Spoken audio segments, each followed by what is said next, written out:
నట విశ్వరూపం బండి సరోజ్ కుమార్ లోవరాజు ఒక నట విశ్వరూపం సినిమాలో నట విశ్వరూపం ఏంటో చూపించాడు. ఇప్పుడు రివ్యూ చూడండి తెలుస్తుంది. హాయ్ గాయ్స్, నమస్తే. పరాక్రమం మూవీ చూసారా? కొంచెం సబ్స్క్రైబ్ చేసి మా ఛానల్ ఎంకరేజ్ చేయండి జెన్యూన్ రివ్యూస్ కోసము. పరాక్రమం మూవీ గురించి మాట్లాడితే బండి సరోజ్ కుమార్ యాక్టింగ్ మాత్రం ఇరే తీశాడు. అంతకంటే నేను ఒకటి చెప్పాలి అంటే వాళ్ళ ఫాదర్ సత్యబాబు క్యారెక్టర్ గురించి. సత్యబాబు ఉన్నంతసేపు క్యారెక్టర్ మాత్రం చాలా బాగుంది. సత్యబాబు యముడి పాత్ర అంటే చాలా ఇష్టం తనకి. ఆ యముడి పాత్ర చేయాలంటే చాలా ఇష్టం. కానీ ఆ ఊర్లో ఉన్న మునిసబ్ తనని ఏమీ చేయకుండా అడ్డుకుంటాడు యముడి పాత్ర. కానీ దాన్ని ఎదుర్కొని వాళ్ళ కొడుకు లోవరాజు యముడి పాత్ర చేసి చూపిస్తాడు.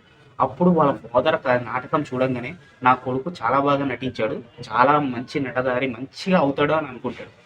యముడి పాత్ర చేయాలి, లైక్ ఆ పాత్రకున్న చేయాలంటే ఎన్ని అడ్డంకులు ఎదుర్కొంటాడో, లైక్ ఆ ప్రేమ పగ ఏంటి అనేది లోవరాజు మొత్తం ఈ సినిమా కథ మెల్లంగా వెళ్తూ ఉంటుంది. ఫస్ట్ ఆఫ్ చాలా బాగుంది. అండ్ సత్యబాబు ఉన్నంతసేపు క్యారెక్టర్, కానీ ఎప్పుడైతే లోవరాజు ఎంటర్ అయ్యాడో ఆ క్యారెక్టర్ ప్రాణం పోసిన తర్వాత లోవరాజ్కి ఎక్కువ అటెన్షన్ సీల్ అవుతుంది. అండ్ దాని తర్వాత ఫస్ట్ ఆఫ్ గురించి వస్తే ఫస్ట్ ఆఫ్ చాలా బాగుంది. లైక్ ఏంటంటే బీజిఎం అయితే అన్నిట్లో సూపర్. దీంట్లో యాక్టర్, డైరెక్టర్, మ్యూజిక్, రైటర్ అన్నీ బండి సరోజ్ కుమార్. అదంత తీయడం అంత ఈజీ కాదు. ఈ మూవీలో మొత్తం నటనకి సంబంధించింది ఒక డ్రామా, ఒక థియేటర్ ఆర్టిస్ట్. లైక్ లోవరాజ్ అనేది ఒక స్ట్రీట్ క్రికెటర్, మంచి స్ట్రీట్ క్రికెటర్, క్రికెట్ కూడా చాలా బాగా ఆడుతుంటాడు. అట్లాగే థియేటర్ డ్రామాస్ చేస్తాడు. ఒక పెద్ద యాక్టర్ అవ్వాలని కలలు కంటా ఉంటాడు. యాక్టర్ అవ్వాలనుకునే ఒక కళలు నెరవేర్చుకోవాలనుకుంటాడు. అసలైన స్టోరీ అప్పటి నుంచి స్టార్ట్ అవుతుంది. ఫస్ట్ ఆఫ్ బీజిఎం మాత్రం అదిరిపోయింది. బీజిఎం వల్లే నాకు చాలా నచ్చేసింది. మూవీ మాత్రం డెఫినెట్లీ వాచబుల్. థియేటర్లో చూడాలా, ఓటీటీని చూడాలంటే నేను మాత్రం థియేటర్లో చూడాలనుకుంటాడు. దాని తర్వాత మంచి మంచి క్యారెక్టర్స్, లైక్ కొత్త కొత్త క్యారెక్టర్స్ అందరికీ మంచి ఛాన్స్ ఇచ్చాడు. వాళ్ళందరూ కూడా నటన చాలా బాగా చేశాడు. హీరోయిన్ కూడా చాలా బాగా చేసింది.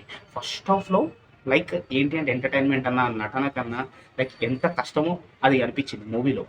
తన యాక్టింగ్ ఎంత కష్టపడ్డాడో అనిపించింది. ఫస్ట్ హాఫ్ అయితే చాలా బాగుంది, మంచి ఎంటర్టైన్మెంట్. సెకండ్ హాఫ్ విషయానికి వస్తే నాకైతే సెకండ్ హాఫ్ అయితే మామూలుగానే అనిపించింది. లైక్ ఏంటి అంటే ఫస్ట్ హాఫ్లో ఉన్నంత ఇంపాక్ట్ సెకండ్ హాఫ్లో మామూలుగానే కనిపించింది. మూవీ మొత్తం చెప్పాలి అంటే ఫస్ట్ హాఫ్ మాత్రం చాలా బాగుంది. అండ్ సినిమా విషయానికి వస్తే BGM is the main highlight. ఎప్పుడు ఆ నటన చూస్తుంటే అన్న మధ్యలో ఆ చిన్న చిన్న లైక్ డ్రామాస్ అన్న, లైక్ ఆ కామెడీ లెవర్స్ మంచి మంచి ఎఫెక్ట్ ఇచ్చింది. లైక్ మంచిగా మూవీ చూడడానికి ఒక సరైన విధానం, లైక్ కరెక్ట్గా ఎంత బాగా తీసాడో, ప్రొడక్షన్ వాల్యూస్ అన్న, తన సినిమాటోగ్రఫీ, స్క్రీన్ ప్లే అన్న చాలా బాగా తీశాడు. చాలా మెచ్చుకోవచ్చు మనం ఈ మూవీ చూసిన తర్వాత, డెఫినెట్లీ చెప్తాను. అండ్ దాని తర్వాత మూవీ విషయానికి వస్తే వాళ్ళ నాన్న సత్యబాబు ఎక్కువ కాలం బతకడం తెలిసాక వాళ్ళ కొడుకు అవ్వాలని చాలా కలలు కంటాడు. ఆ కొడుకు లోవరాజు అసలు ఎన్ని స్ట్రగుల్స్ పడతాడో, లైక్ అదంత ఇంత ఈజీ కాదు కదా డ్రామాలు చేయాలంటే. యముడి పాత్ర కన్నా అది చేసిన తర్వాత డ్రామాలో తనకి ఎన్ని స్ట్రగుల్స్ అయితే, ప్రేమ పగ అన్ని ఎదురైతే అన్ని దాటుకుని తను ఎలా చేశాడో అన్నది మూవీ స్టోరీ. ఒక స్ట్రీట్ క్రికెటర్ అని, అండ్ దాని తర్వాత ఒక పెద్ద యాక్టర్ అవ్వాలనే డ్రీమ్స్ కలంటారు లంపకూలన్ విలేజ్లో మొత్తం చూపిస్తాడు. ఇంత బాగుంది మామ. ఫస్ట్ ఆఫ్ ఆల్ నా మూవీ దీనికి నేను ఇచ్చే రివ్యూ 2.95. ఎందుకంటే మూవీ చాలా బాగుంది. స్టోరీ మామూలుగా ఉన్నా కానీ స్క్రీన్ ప్లే మాత్రం చాలా బాగుంది. బీజిఎం మాత్రం చాలా నచ్చింది. మంచి యాక్టింగ్, కొత్త క్యారెక్టర్స్, మంచి క్యారెక్టర్స్కి మంచి ఇచ్చాడు. సో ఇదనమాట. ప్లీజ్ సబ్స్క్రైబ్ మామాస్ Teja YouTube channel. Love you all. Parakram movie థియేటర్లో చూడండి.